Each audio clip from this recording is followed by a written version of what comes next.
Hi friends, आप देख रहे हैं मेरा यूट्यूब चैनल लीगल गुरु और मैं एडवोकेट रामस्वरूप यादव। मैंने पिछली वीडियो में आपको बताया था धारा 14 भारतीय साक्ष्य अधिनियम 1872 की धारा 14 जो हम समाप्त कर चुके हैं। कानून से संबंधित अन्य वीडियो को भी लेकर आना पड़ता है, इसलिए बीच बीच में सेक्शन ब्रेक हो जाते हैं।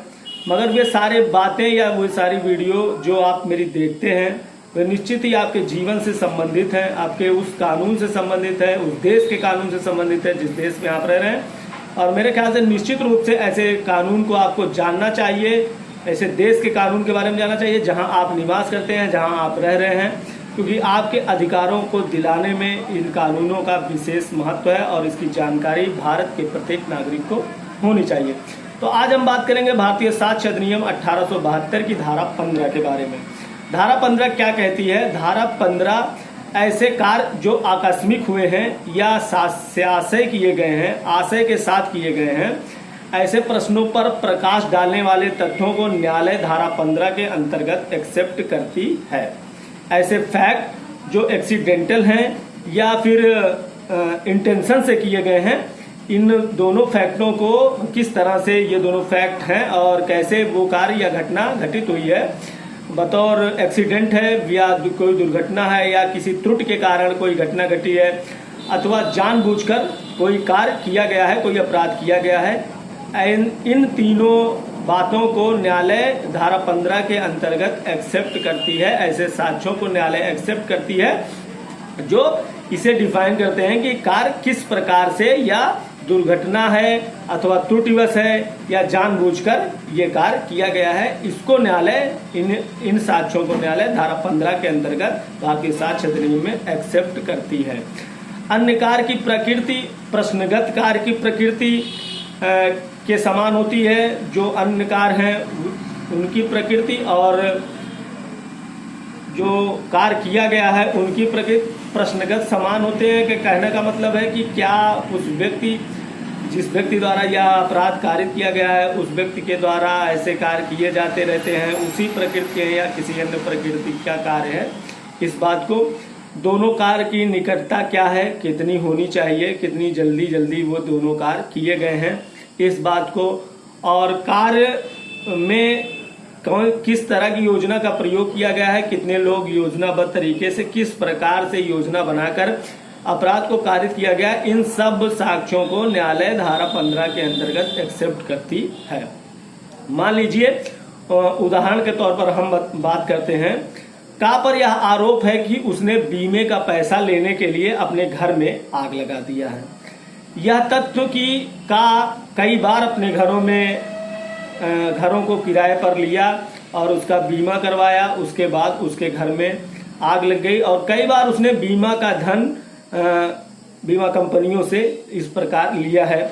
और इसी क्रम में का पर यह आरोप फिर लगता है कि उसने बीमे का धन लेने के लिए अपने घर में आग लगा लिया है। तो ये बातें सुसंगत बातें हैं। यदि वास्तव में ऐसा है, कई बार का के घर में आग लग चुका है और उसने बीमे का पैसा ले लिया है, तो यह कहना गलत नहीं होगा कि का ने ही अपने घर में आग लगाया है बीमे के पैसे को लेने के लिए। तो ऐसी बातें इस तथ्य को सुसंगत तथ्य कहेंगे और इसमें यह पता चलता है कि यह अग्निकांड जो हुआ है उसके घर में यह आकस्मिक नहीं है। का के द्वारा निश्चित ही प्लान बनाकर योजनाबद्ध तरीके से इस कार्य को किया गया है और इस प्रकार का पर यह आरोप साबित हो पाएगा कि का ने जानबूझकर अपने घर में आग लगाई है ताकि वो बीमे के धन को ले सके, जैसा पहले भी उसने किया है। तो इस प्रकार के साक्ष्यों को न्यायालय धारा 15 के अंतर्गत एक्सेप्ट करती है। धारा 15 की एक खासियत और है कि धारा 15 में धारा 14 का साधारण जो नियम है वही व्यवहारिक रूप में लागू किया गया है। धारा 14 को अगर हम पढ़ेंगे, या धारा 14 हम पहले बात कर चुके हैं, तो अगर धारा 14 को हम पहले अगर आपने नहीं देखा है तो डिस्क्रिप्शन में मैंने लिंक दे दिया है, आप डिस्क्रिप्शन में जाके धारा 14 पढ़ सकते हैं या लेक्चर सुन सकते हैं। तो धारा 14 के व्यवहारिक रूप को ही धारा 15 में लागू किया गया है, ऐसा ये सही है। और धारा 14 अगर आप जान लेंगे तो धारा 15 को समझने में और भी आसानी होगी।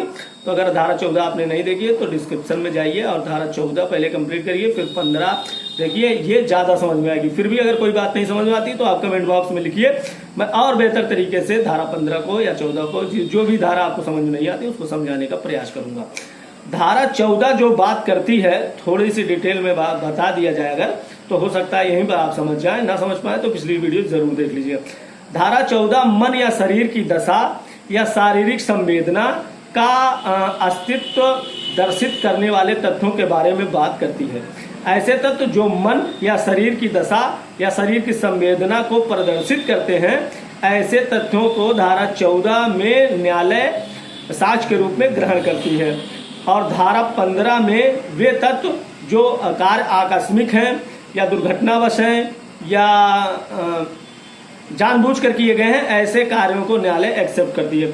तो कहीं ना कहीं ये कहना गलत नहीं होगा कि धारा 15 में धारा 14 का साधारण नियम ही व्यवहारिक रूप से लागू किया गया है। धारा 15 में कार्य आकस्मिक या शासित था, आशय बनाकर किया गया था, इस प्रश्नोत्तर प्रकाश डालने वाले तत्वों के बारे में हम बात कर रहे हैं। तो ऐसे तत्वों के बारे में हम जानेंगे धारा 15 में, जो ये साबित करेंगे कि कार्य प्लान बनाकर किया गया था, साहस्य किया गया था या कार्य आकस्मिक हो गया था। कार्य जानबूझकर किया गया या आकस्मिक हो गया, इसके बारे में एक विशेष ज्ञान होना आवश्यक है। न्यायालय में इसको साबित करने में थोड़ी प्रॉब्लम जरूर होती है, लेकिन ये आसानी से न्यायालय में थोड़ी सी मेहनत के बाद साबित किया जा सकता।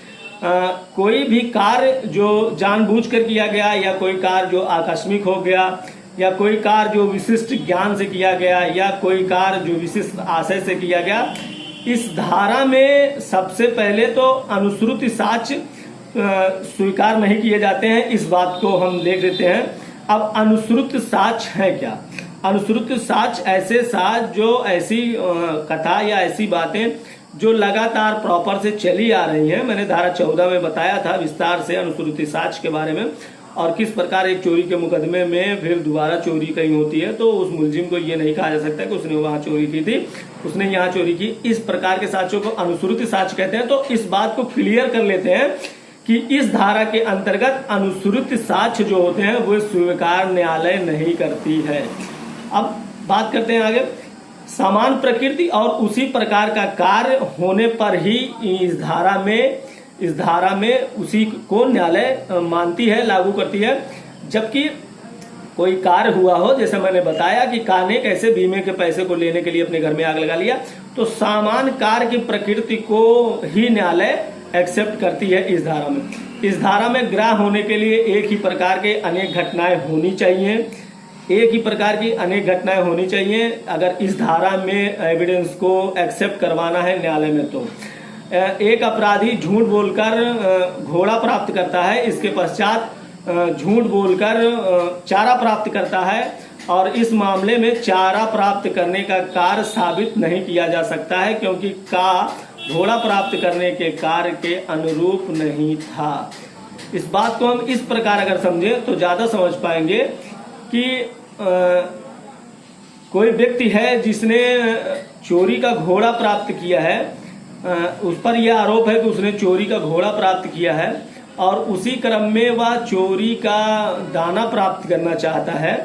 तो घोड़ा प्राप्त करने के कार्यक्रम में चारे प्राप्त करने का आरोप उस पर नहीं लगाया जा सकता कि घोड़ा अगर उसने चोरी से प्राप्त किया है तो चारा भी वह चोरी से प्राप्त कर सकता है।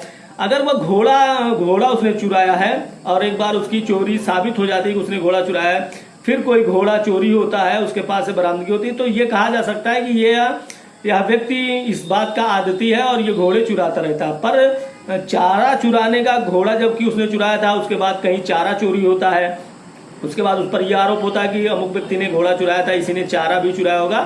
तो ये अंदाजा लगाना ठीक नहीं है, और ऐसे अंदाजे को या ऐसे साक्ष्यों को जो इस बात को कहें कि उसने घोड़ा चुराया था तो चारा भी चुराया होगा, भारतीय साक्ष्य अधिनियम की धारा 15 में न्यायालय एक्सेप्ट नहीं करती है। जब कोई व्यक्ति एक ही प्रकार के कार्य लगातार करता है तो यह नहीं कहा जा सकता कि वह कार्य आकस्मिक था। जब कोई भी व्यक्ति लगातार किसी कार्य को करता है तो ये नहीं कहा जा सकता कि यह कार्य आकस्मिक है, क्योंकि वो बार बार उसी कार्य को करता है। तो इसका मतलब ये हो जाता है कि उसने योजनाबद्ध तरीके से जानबूझकर इस कार्य को किया है। इस कार्य की प्रकृति को वो जानता था, इसलिए उसने ये कार्य किया, क्योंकि वो बार बार उसी कार्य को कर रहा है। लेकिन उसी कार्य को बार बार करना चाहिए, उससे संबंधित दूसरे कार्य को नहीं।